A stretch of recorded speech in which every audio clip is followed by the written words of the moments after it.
Hello guys, कैसे हो आप सब लोग। आई होप कि आप सभी अच्छे होंगे, आगे भी अच्छे रहेगा। तो आज की वीडियो है वो काफी इंपॉर्टेंट होने वाली है आप सभी के लिए।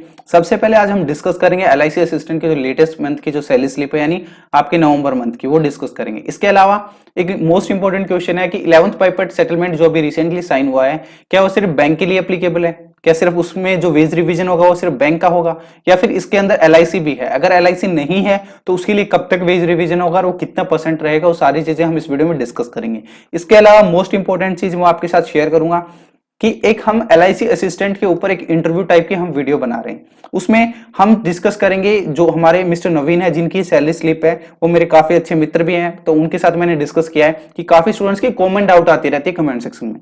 हम एक काम करते हैं कि जो एलआईसी असिस्टेंट की जो सैलरी स्लिप की वीडियो हम अपलोड करेंगे, उसके कमेंट सेक्शन में जो भी डाउट होंगी वो एक अलग से सेपरेट वीडियो बना के उसमें हम डिस्कस कर लेंगे कि सबसे पहले चीज की उनका जो वर्क एक्सपीरियंस है, लास्ट ईयर उन्होंने ज्वाइन किया था, क्या रहा, क्या वर्क प्रेशर है बैंक के कंपैरिजन में, कितना है या नहीं है, ठीक है, क्या एलआईसी असिस्टेंट ज्वाइन करके उसके साथ किसी और एग्जाम की तैयारी कर सकते हैं, यूपीएससी एसएससी जो भी आप करना चाहो, क्या इतना टाइम आपको मिलता है, इसके अलावा क्या क्या अलाउंसेस मिलते हैं, ठीक है, या फिर किसी भी टाइप की और डाउट कुछ भी हो आपकी, तो वो सारी चीजें हम उनसे पूछेंगे कि उनका ट्रेनिंग का एक्सपीरियंस क्या रहा था, वो सारी चीजें। एक चीज मैं आपको बता दूं कि ये सब चीजें जो आप पूछोगे वो एग्जाम क्लियर होने के बाद की पूछना, क्योंकि उससे पहले स्ट्रेटेजी टाइप की वीडियो हम नहीं बनाएंगे। वो सिर्फ उनका जो एक्सपीरियंस रहा, ट्रेनिंग का, वर्क एक्सपीरियंस, वो सारी चीजें उनसे हम पूछेंगे। तो जो भी डाउट है नीचे कमेंट सेक्शन में आप पूछ लेना एलआईसी असिस्टेंट के बारे में, क्योंकि उनसे मैंने जब डिस्कस किया उन्होंने कहा कि 2021 में डेफिनेटली नोटिफिकेशन आने के 100% चांसेस बता रहे हैं। उनके पीछे मैंने कहा कि आप रीजन बताइए कि क्यों 100% आप बोल रहे हो। तो उन्होंने बताया कि जैसे एक ब्रांच का उन्होंने एग्जांपल दिया था कि मान लीजिए 10, ये रियल एग्जांपल है, ठीक है, 10 ब्रांचेस, 10 किसी पर्टिकुलर पर्सन है, उन्होंने ज्वाइन किया एज असिस्टेंट, एलआईसी असिस्टेंट, ठीक है, किसी पर्टिकुलर ब्रांच में, ठीक है, उन्होंने नाम नहीं बताया। उस ब्रांच में अप्रोक्सीमेटली जब एग्जाम होते रहे टाइम टू टाइम, तो करीबन 5-6 है वहां पे वो छोड़ के चले गए। ये रीजन नहीं है कि उनका वर्क प्रेशर ज्यादा था, उनका एग्जाम क्लियर हो गया, वो किसी और जॉब में उन्होंने वहां पे वो चले गए, ठीक है। तो अब जो पीछे बची हुई वैकेंसीज हैं वो कहां से फिल करेंगे, इसीलिए उन्होंने कहा कि ये एक ब्रांच की बात नहीं है, काफी ब्रांचेस में है और कुछ रिटायरमेंट्स भी हुई है अभी, ठीक है। तो चांसेस ये हैं कि पीछे के कंपैरिजन में कुछ ज्यादा वैकेंसीज अब की बार हमें देखने को मिले, और उन्होंने कहा है कि थोड़ा लेट हो सकता है, बट एलआईसी असिस्टेंट का नोटिफिकेशन आने के पूरे पूरे चांसेस हैं। 100% उन्होंने अपने एंड से सेटिस्फेक्शन दिया है कि हाँ आएगा नोटिफिकेशन, ठीक है। तो ये चीजें हम उनके साथ और भी डिस्कस करेंगे, बट आपको क्या करना है कि ये चीजें पूछनी पड़ेंगी कमेंट सेक्शन में, क्योंकि कॉमनली जो चीजें होती हैं वो तो आपको यूट्यूब पे कहीं ना कहीं मिल जाएंगी, लेकिन कुछ स्पेशल डाउट्स होते हैं जो आपको अगर हैं तो नीचे पूछ लीजिए कमेंट सेक्शन में, ठीक है। तो उसको हम वीडियो में डिस्कस कर लेंगे। चलिए, अब अगर सैलरी स्लिप की हम बात करते हैं, आप देख सकते हो नवंबर मंथ की है वो सैलरी स्लिप है। इसके अंदर जो डेजिग्नेशन है वो असिस्टेंट की, यानी जो सैलरी स्लिप है वो असिस्टेंट की है, मिस्टर नवीन कुमार इनका नाम है, ठीक है। अब अगर हम बेसिक पे की बात करते हैं, तो असिस्टेंट की जो बेसिक पे होती है वो है 16,190। डीए है, ये टाइम टू टाइम चेंज होता रहता है। अभी जो करंटली इनका डीए चल रहा है 75.1% चल रहा है, जो कि है 12,158 रुपए 69 पैसे। एचआरए है, ये है 1133 रुपए 30 पैसे। एक चीज मैं आपको बता दूं कि एलआईसी असिस्टेंट को लीज रिकमेंडेशन की फैसिलिटी नहीं दी जाती, डब्ल्यू को ये चीज की फैसिलिटी दी जाती है, इसमें सिर्फ एचआरए ही मिलता है, ठीक है। क्यों बोल रहा हूं, क्योंकि असिस्टेंट के केस में मोस्टली जो पोस्टिंग है वो होम टाउन के बिल्कुल, यानी आपके घर के बिल्कुल जो सबसे क्लोज एलआईसी की जो ब्रांच होगी वहीं आपको मिलती है, ठीक है। क्योंकि इनके केस में मैं बताऊं, मिस्टर नवीन कुमार है, इनके केस में क्या है कि इनकी ब्रांच से सिर्फ इनके घर से 15 किलोमीटर दूर है, ठीक है। Maximum max to max 15 kilometre है, वैसे है नहीं 15 बट उससे कम ही है। तो आप मान के चलिए कि जितना आपके क्लोज कोई ब्रांच होगी उसी में आपकी पोस्टिंग होगी, इसीलिए यहाँ पे एचआरए ही दिया जाता है, लीज रिकमेंडेशन की फैसिलिटी नहीं दी जाती। ये ऑलमोस्ट 99.9% केसेस में ऐसा होता है कि एलआईसी असिस्टेंट को उसी के अकॉर्डिंग ही उसकी पोस्टिंग मिलती है। डब्ल्यू के केस में 1-2 साल बाहर रहना पड़ता है, 2 साल के बाद जब आते हो उसके बाद सिर्फ आपको आपकी होम पोस्टिंग मिल जाती है, जैसे असिस्टेंट को मिलती है, ठीक है। इसीलिए एचआरए ही मिलता है असिस्टेंट को। अब ट्रांसपोर्ट अलाउंसेस है, ये मिलते हैं हर महीने 460 रुपए। कैश अलाउंसेस, इसका एक अलग चीज मैं आपको बताऊंगा और एक काफी इंटरेस्टिंग चीज है। इसमें इस मंथ इनको मिला है 500, ये चेंज होता रहता है। क्यों चेंज होता है, देखिए, एलआईसी की एक ब्रांच है, उसमें एक कैश काउंटर होता है, हर ब्रांच में होता है जैसे, ठीक है। तो कैश काउंटर के ऊपर किसी पर्सन को बैठाया जाता है, वो पर्सन होता है असिस्टेंट, ठीक है। जैसे इनकी ब्रांच में 10 असिस्टेंट है, तो नंबर ऑफ डेज 22 डेज के लिए किसी पर्टिकुलर मंथ में ब्रांच ओपन होती है, बाकी कुछ हॉलीडेज होती है जैसे सेकंड फोर्थ सैटरडे और आपके जितने भी संडे होते हैं या फिर कुछ जो आपकी गवर्नमेंट हॉलीडेज होती हैं, ठीक है। असिस्टेंट की अगर हम बात करें तो असिस्टेंट को एक दिन पे अगर मान लीजिए कोई पर्टिकुलर असिस्टेंट बैठता है तो उसको 100 रुपीज मिलते हैं पर डे के अकॉर्डिंग, ठीक है। किसी पर्टिकुलर मंथ में कितने दिन उसका टर्न आया तो उसी हिसाब से उसका टोटल कैश अलाउंसेस मिलता है, ठीक है। जैसे 2 दिन आया तो 200 रुपए, 3 दिन आया तो 300 रुपए। बट एक चीज और है, काफी इंटरेस्टिंग है। मान लीजिए आपका जो टर्न है उस पर्टिकुलर मंथ में आपका संडे को सैटरडे को आ गया तो आपको कितने रुपए मिलेंगे? 200। आप सोच रहे हो कि 200 कैसे, आपने तो कहा था कि 100 रुपीज पर डे।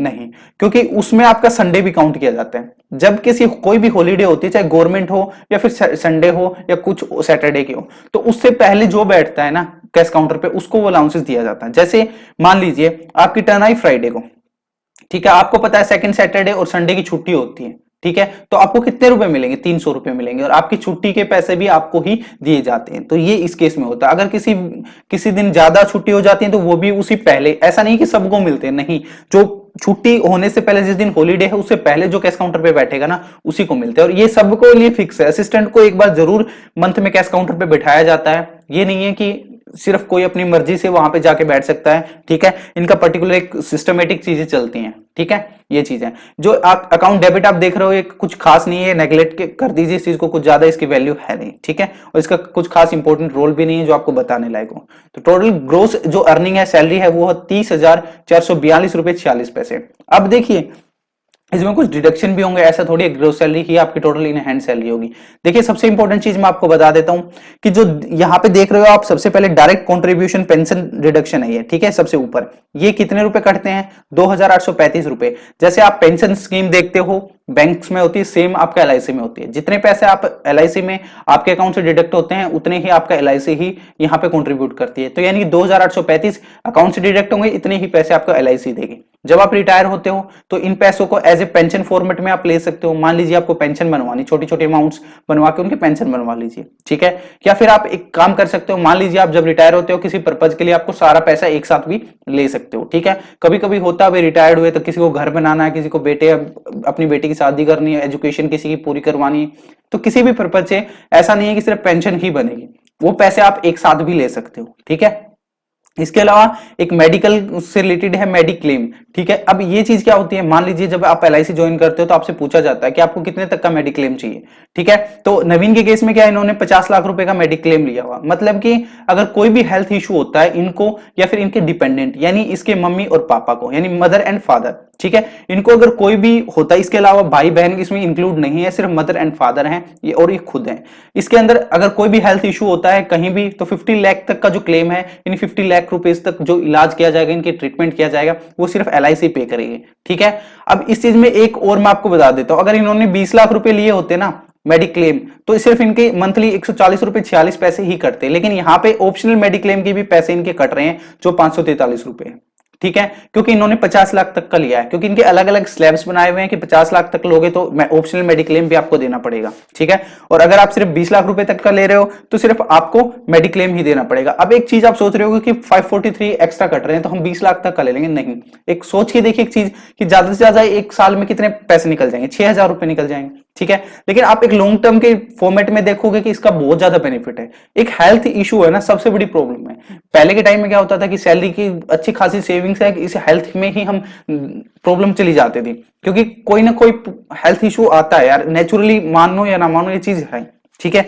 तो ये चीज ऑलमोस्ट 100% ही मान के चलो कि एलआईसी असिस्टेंट हो डब्ल्यू वो डेफिनेटली इस चीज को करते हैं कि प्रेफरेंस देते हैं कि हाँ ये तो होना चाहिए, ठीक है। अब इसके अलावा एक चीज और है, वो है जीआई स्कीम यानी ग्रुप इंश्योरेंस स्कीम। इस केस में क्या होता है, जो भी आपके इंश्योरेंस के लाइफ एलआईसी के जो भी आपके स्टाफ है उनके लिए जीआई ये जो अलग से एक चीजें निकाली गई है यानी ग्रुप इंश्योरेंस। इसमें क्या होता है कि हर महीने हर किसी इंप्लॉय के अकाउंट से 97 रुपीज डिडक्ट किए जाते हैं। ये वेरी करता है, डब्ल्यू का अलग कटता है, ठीक है, मतलब अमाउंट वेरी करती है, कटता सबका है। इसमें क्या होता है कि जब आप मान लीजिए एलआईसी ज्वाइन किए, उसके कुछ टाइम के बाद या फिर कभी भी एलआईसी ज्वाइन करने के रिटायरमेंट के टाइम पीरियड तक इन केस किसी की डेथ हो जाती है, ठीक है, एलआईसी के किसी स्टाफ की, तो उसको एक छोटा सा क्लेम अमाउंट मिलती है, तो वो अलग होती है, वेरी करती है, वो फिक्स नहीं होती। ठीक है, किसी केसेस में हो जाता है कि आपको लगता होगा फिक्स है, वो नहीं है, बट वो चेंज होती रहती है। तो एलआईसी की तरफ से उनको एक छोटी सी अमाउंट दी जाती है। ठीक है, छोटी सी नहीं, काफी अच्छी अमाउंट उनको मिलती है।